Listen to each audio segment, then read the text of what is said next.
You are listening to Interregnum, Episode 1, Part 1, a weekly audio drama based in the realm of the Elder Scrolls Online, written by TheHumanFloyd, edited and produced by Night's Night.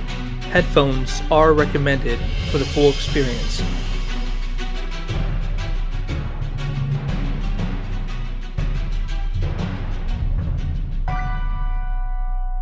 The Interregnum, a time of such chaos and ignorance that almost no records of it remain. What precious little knowledge we have of this time is closely guarded. The journals before you were discovered in a Dwemer ruin in the land of Hyra, left within a chest guarded by a complex lock. Though their legitimacy cannot be confirmed, they could be one of our only connections to this tumultuous time period in Tamriel's history. The mystery of how these documents came to be hidden away together in the ruins beneath Glenumbra may never be solved. But perhaps they will offer us a glimpse into the perilous lives of those unfortunate souls who lived during the Dark Age, during the Interregnum.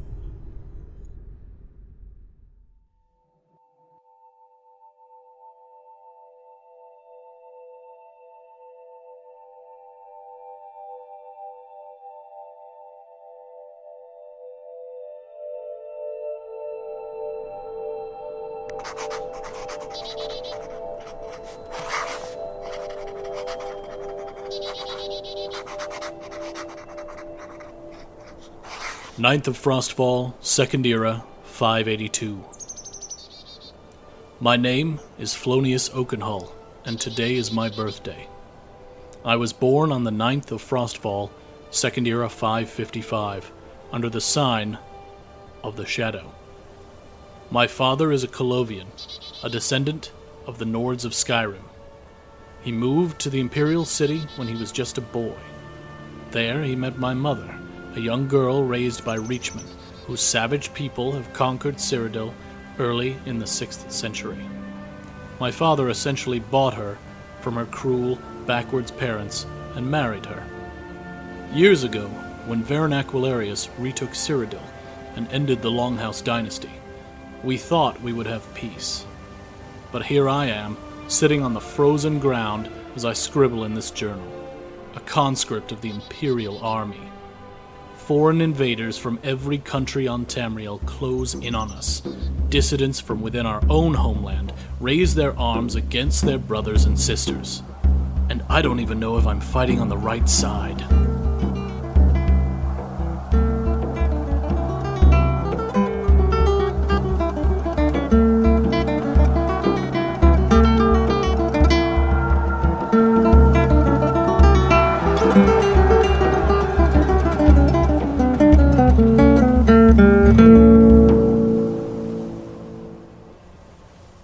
At least we're not hungry. Our troop marched into a small village in the Applewatch Wood earlier today. We took as much food and water as we could, leaving them almost completely empty-handed. They didn't resist, which is why they're still alive. I write this journal in hopes that one day someone will find it and know the horrors of this time. Maybe this person of the future can forgive the Empire of its sins, because I don't think anyone in this era will. I don't know if I can even forgive myself for marching alongside Daedra and necromancers. But what am I to do? Run? Join the rebellion? I'd be dead like the rest of them.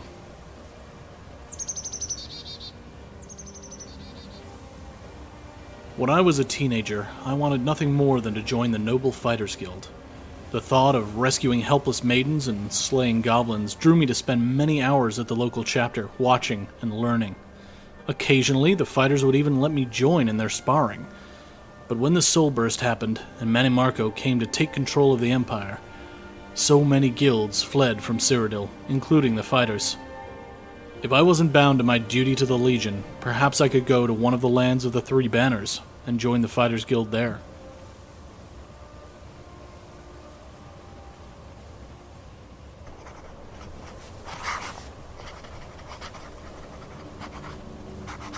We've all heard the rumors that the Mages and Fighters Guilds have marched into Cold Harbor to take the fight to Molag Bal himself. But is such a thing even possible? How does one transcend this realm into the darkness of oblivion? Is there even air to breathe there? I've heard the whispers throughout the camp. Some are even hopeful. If the guilds can defeat Molag Bal, then we will certainly be free from Oblivion's dominion over our beloved empire. Will we not?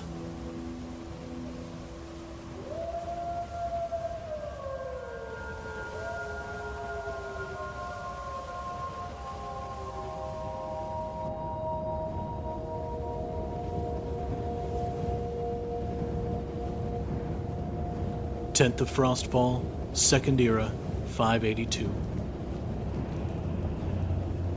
We've been camped for a day and a half. The Gerald Mountains loom above us. Snow covers the ground, and icy winds bite at our faces and threaten to steal away our fingers and toes.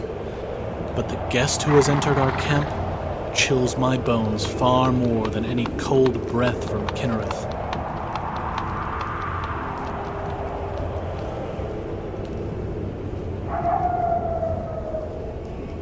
Our commander must have known we were coming, but he didn't bother to warn us. They arrived early in the morning, completely silent, despite the hard, crunchy snow all around. I was returning from a patrol when I saw them just outside of camp.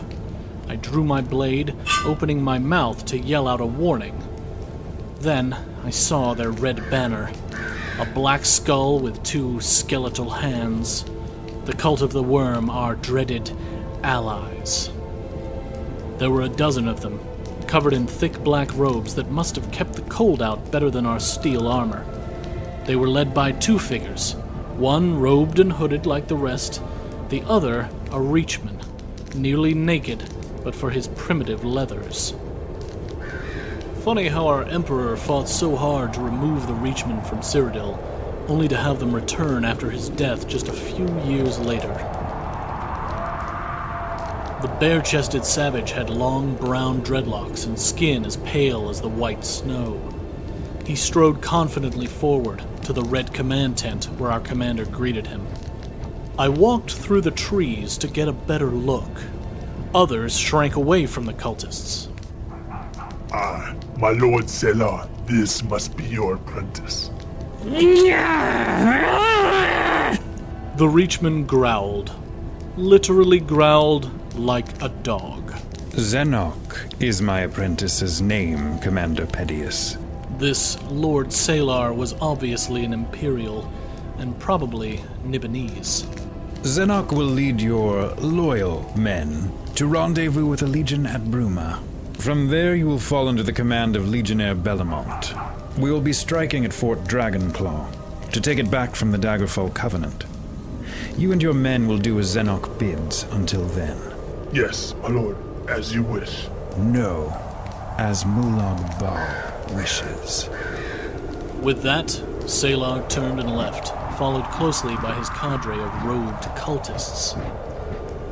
I could see the discomfort on Commander Pedius's face from my spot in the trees as Zenoch stared at him hungrily. Oh, the company we Imperials now keep.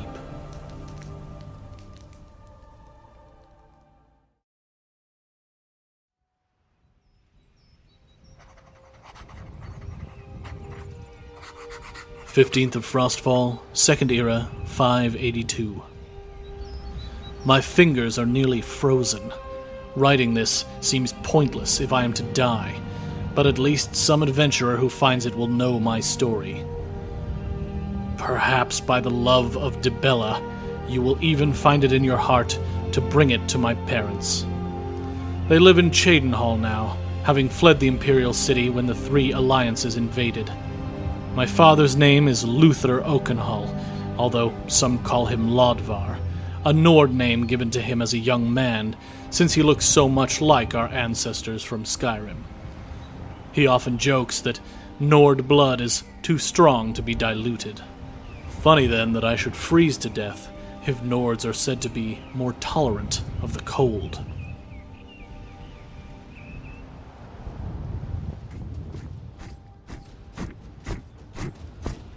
Zenoch had led us on a relentless march for 3 days straight.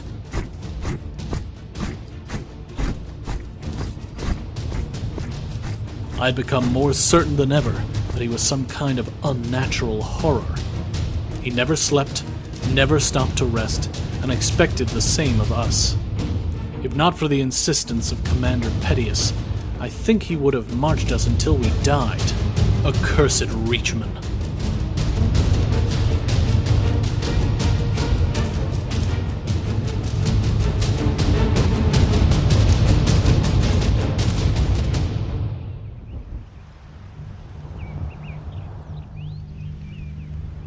During one of the few times we stopped to rest, I watched him as he efficiently stripped the bark off a frozen stick, fashioning it into a crude spear with nothing but his fingernail. A shudder ran down my spine. Felonious, don't dare you provoke him! It was my friend, Ahtzzan. I looked away from our disturbing guide, trying to warm my hands over the fire. I considered taking my journal out from its spot beneath my breastplate to do some writing, but I didn't have the energy. We were all exhausted. How we would fight a battle to take a keep after this march was beyond me. I hoped Legionnaire Bellamont wasn't planning on attacking soon. If I wasn't mistaken, Bruma was just a day away. From there, Fort Dragonclaw wasn't far. But I would never make it to Fort Dragonclaw. An arrow suddenly zipped through the air, piercing Ahtzzan in the back of the neck. His body fell forward into the fire. We're under attack!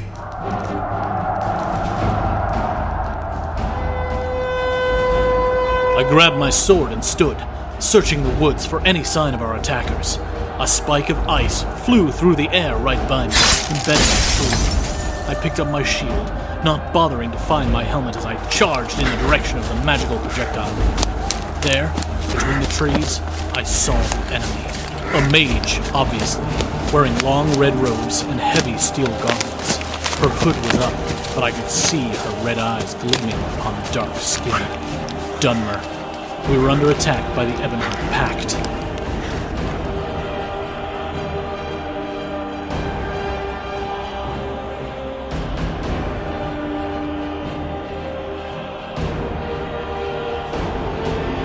I charged towards my enemy, holding my shield up and muttering the words I had been taught to bring up a second magical shield. My skin prickled all over as greenish magicka washed over my armor like a blanket of electricity.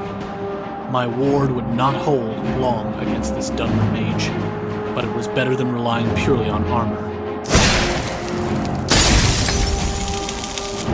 An ice spike shattered upon my ward. She snarled and drew her sword, a fireball forming in her other hand. Her weapon was obviously enchanted, lightning running up and down its blade. Rather than risk electrocution, I bashed her with my shield, the fireball dispelling as her focus was broken. And want this. Her disorientation from the shield bash gave me the chance to run her through with my sword. But victory didn't last long. Archers, open fire! I dove for a tree but wasn't fast enough. An arrow pierced my shin armor, sinking a good inch into my leg. Oh, gods! Push forward!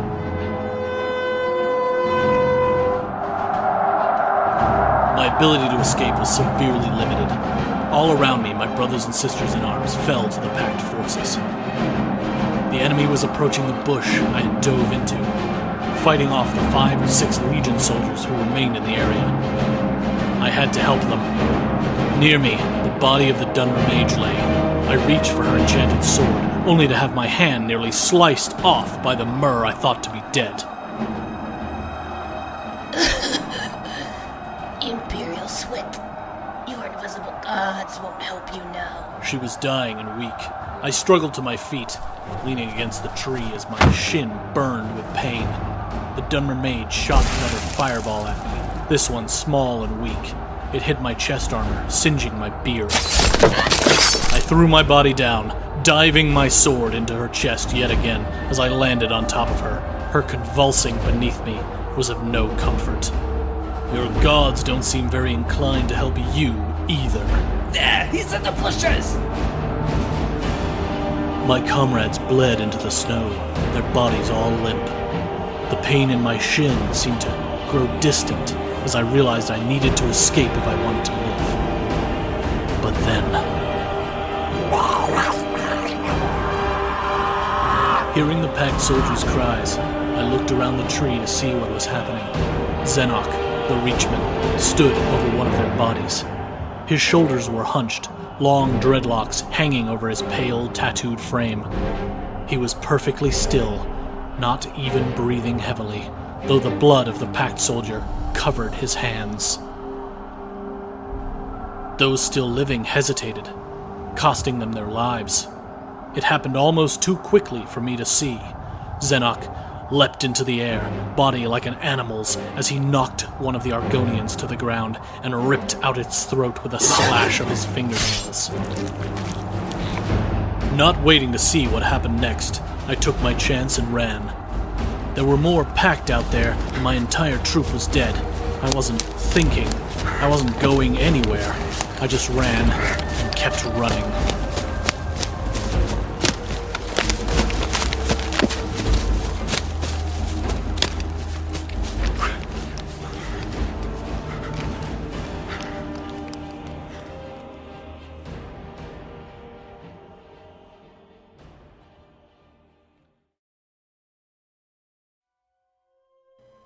From the Journal of Brazgur Gro-Durlob, entry undated.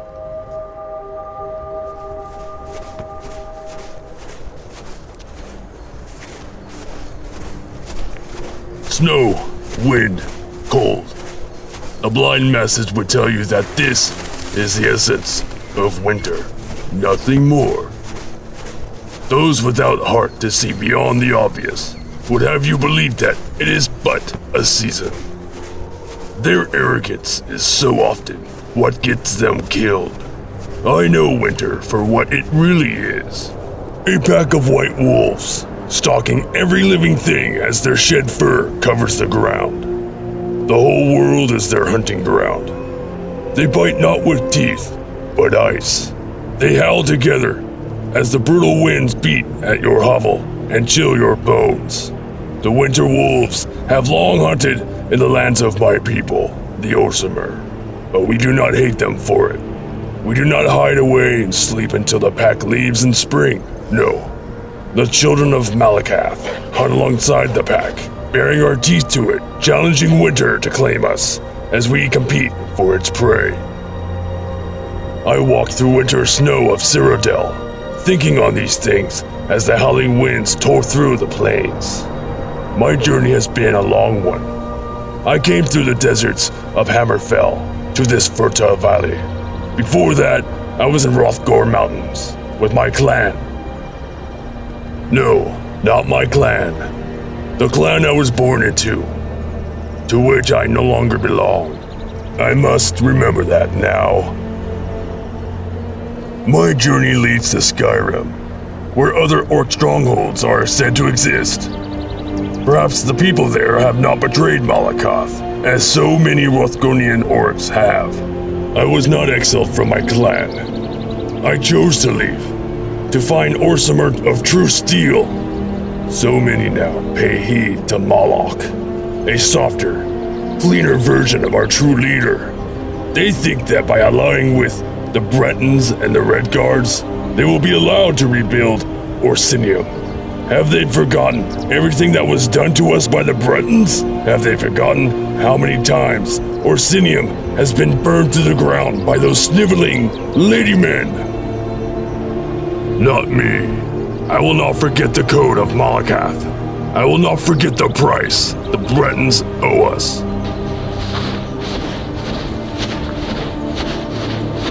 So I walked through the snowy blizzard until I found shelter in a pile of fallen logs.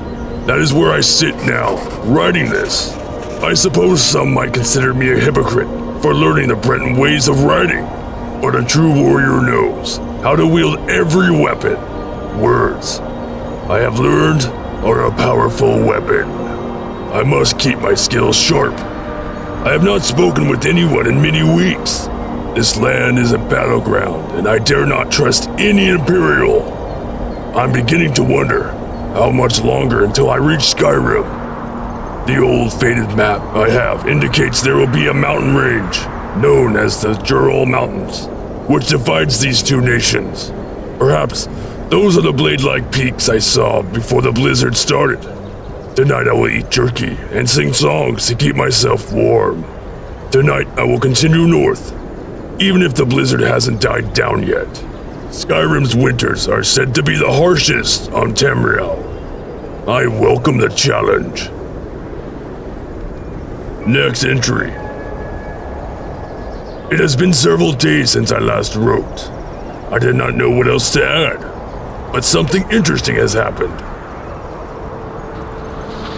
I was walking through the snow, following game trails, when I noticed a print that was not made by a hoof of a deer. It was a boot, one of leather, Imperial make by the looks of it. I pulled my bow off my shoulder and readied an arrow. The track led me to a path by the stream. I walked slowly, cautiously, remembering my hunting skills as I moved through the thick undergrowth. Soon I came onto a bank by the stream. The area was small, guarded by a thick elderly tree. A makeshift shelter leaned against it. A small ring of stone surrounded a pile of blackened wood. I had found someone's camp.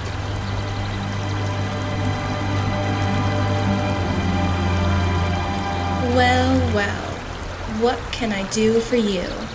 She had a dagger to my neck before I even knew she was there. Never have I been caught so off guard before. I mean no harm. I'm just passing through. Is that so? This patch of woods isn't exactly the highway. Only soldiers and fools use the highways. And here I thought you were at least one of the two. Kill me or release me, but do not waste my time with pointless words. Now, friend. That's no way to talk to a lady. Who's to say you won't kill me if I let you go? I have no quarrel with you. If you release me, I will be on my way. If you continue to hold me, I will try to kill you. The latter sounds more fun, but the Pact army is near. Wouldn't want them hearing us. That was as much as I cared to listen to from this young rogue. Idiot she-elf! I should kill you here and now! I'm too pretty to kill. I don't know what a dark elf considers young, but this one looked it. I released her, letting her fall to the ground. She was covered in leathers and furs, much as I was. Only her head was exposed, black hair pulled into a ponytail, pointed gray ears and red eyes, indicating her race. I left her to her camp, shoving aside branches as I headed back to the game trail. If the Evenhart Pack really was near, I wanted to get as far away as possible. Wait! Can I come with you? Come with me? You just held a blade to my neck, and now you want to travel with me. Do you even know where I'm going, child? I am not a child. I am 33 years old. For an elf, that is a child. Leave me be.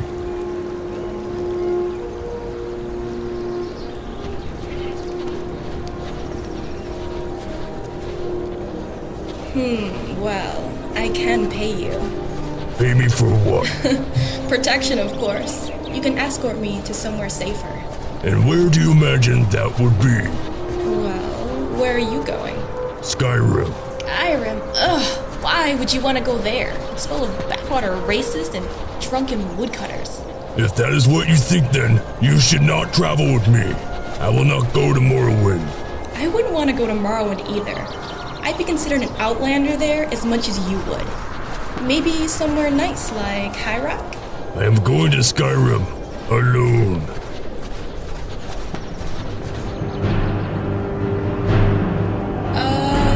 Yeah. The Pact army is heading this way. We need to get out of here. There is no we. Leave it. But before I could finish my attempt to dismiss the annoying Myrrh, We heard something approaching and both crouched down immediately. She may have been stupid, but she obviously had her survival instincts, and no one had ever snuck up on me like that. Do you see him? Running in this direction. He looks like an Imperial soldier. He's limping. Did they wound him? Let me take care of this. Wait, he might be leading the Pact soldiers this way. We should go. You might be right. Very well. This way. With a final glance at the limping Imperial man, I crept off, back towards the game trail. We slipped away before he had a chance to see us, cresting the hill and making our way through the snow towards the Juro Mountains. The Dunmore girl had left behind her camping gear, but she seemed more interested in coming with me than retrieving it. For the time, I would tolerate her, but only because I wanted to get as far away from the Pack army as possible.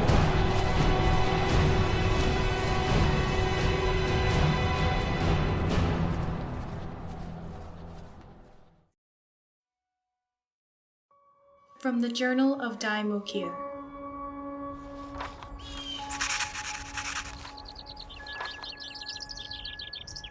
The 15th of Frostfall, Second Era, 582. Dar'Mokir writes this journal.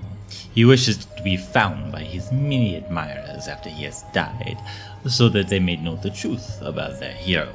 It is true that Dar'Mokir has no admirers yet, but he knows in his heart that it will be so one day. Khajiit is on a very important job to find a relic known as the Armband of the Grizzly. This one does not remember details, as they are boring, but it is some important artifact of the Reachman tribes. Apparently, a wealthy buyer is willing to pay this one's employer a hefty sum for its retrieval. Dar'Mokir is most eager to see this hefty sum for himself. Little information is known about this armband, though it is said to be in the hands of the Worm Cult. Not many thieves are willing to steal from the Worm Cult, but Dar'Mokir fears nothing. Besides crows, this one hates crows. They stare with endless black eyes, so evil. Ugh. Dar'Mokir has followed a very long path of rumors and whispers into northern Citadel. The Bleaker's outpost, currently under control of the Empire, has seen a visit of the cultists who this one believes to possess the armband. Dar'Mokir went to investigate. He was greeted warmly at the front gate. What do you want, Furball? We don't have any shipments coming in today. This one brings moon sugar and brandy for sale. Fair price, yes? Brandy, huh? One moment. Stay right there. Soon, Dar'Mokir was let in. He sold some of said goods and more of other goods, which are not openly spoken of. Soon, he had the soldiers in much more conversational mood. You're not so bad for a Khajiit, friend. Maybe you can convince your friends to stop attacking us. No, this one has no friends in the Dominion. But he sees there are many smiling faces here, yes? Tell me, good friend, have you seen a strange reachman around these parts? Tall, pale, savage? Khajiit could tell from the looks on their faces that they had, but he smiled at them casually, waiting to see what they had to say. He was here with the Worm Cult. But we're not supposed to talk about it. Yes, he is, of course. Khajiit would not want you to get in trouble, no? But perhaps for another bottle of skooma, and no friends would be more inclined to talk about nasty worm cultists, yes? I don't know about that. Well, as long as you don't say anything to our superiors. Such treachery would ruin your friendship, would it not? The Dar'Mokir would not think of doing such a thing. He was heading up to meet with Commander Pedius' regiment, and then on the Bruma. I think there was something wrong with him. But that's really all we know. Of course. Perhaps either of you may have noticed if he wore an armband, one with brown fur and feathers on it. I think so, yes.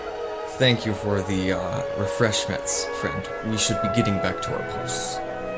Ah, yes, of course. Ever diligent, the Empire. Tell Khajiit one last thing, though. Which direction was the Reachman headed?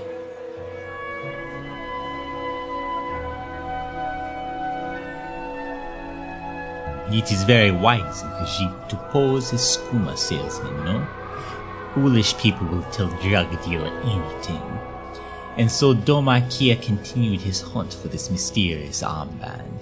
The path led into Apple Patch Woods, where Khajiit had to bundle up tight against the strong winds.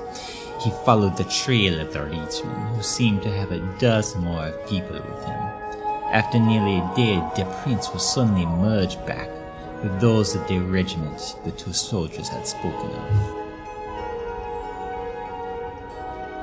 An army is much easier to track than a small group. This one followed the road they had cut through the forest, walking easy on well-trampled earth for several days. He thought to himself of the gold this stupid furry armband would bring, and all the nice things he would purchase for himself.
From the Journal of Flonius Oaken-Hull.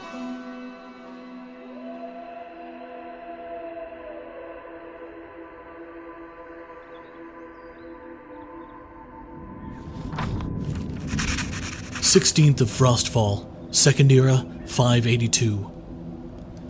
It seems that I did not freeze to death after all. This morning, I woke and started a fire, trying to figure out what to do. I was entirely lost, having run in a random direction until I could run no longer. I slept where I collapsed. My first thought was that I needed to find food. I wasn't going to think straight on an empty stomach. Using the survival skills I'd learned in the military, I created a snare and was feasting on rabbit by noon. After eating and wrapping my wound, which wasn't looking very good, I found a stream to drink from, and followed it for several miles. Streams lead to rivers, and towns are always built upon rivers, or at least, that's what I've been taught.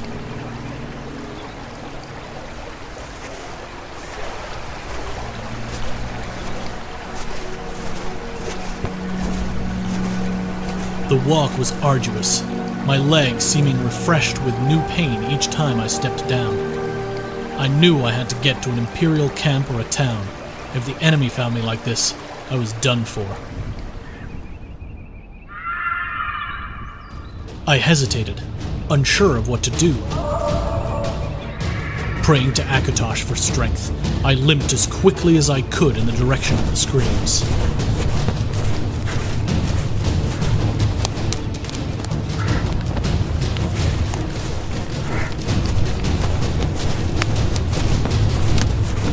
As I burst from the foliage onto the scene before me, my eyes went wide with shock. It was Zenoch, the Reachman, the worm cultist, the vampire. He looked insane, face strewn with tears and contorted into a demonic snarl, revealing his fangs. He faced an Orsimer, wielding a battle axe, and a young Dunmer girl with nothing but a dagger. Roar! Live or die, beast. This is the only warning I will give. Lord Malagbar will feast upon your souls, but your blood, your blood belongs to me. The orc charged, but the vampire was over his head with his arms wrapped around the Dar'Mokir before I even realized he had moved. Release her! Brazgur, look out! She pointed directly at me. I cursed my stupidity. I had been standing in the open, staring in shock at the scene. The orc turned to me, ready for a fight. Zenoch looked to me as well. Soldiers, assist! Zenoch saw my imperial breastplate with its signature red diamond emblem, as had the Orsimer. Hot air shot from his green nostrils in streams. He looked like a bull ready to charge. He wasn't dressed like a Daggerfall soldier, and the Dunmer girl looked more like a lost child than a threat. Was I really going to help a vampire kill 2 civilians? It seemed I had a choice to make.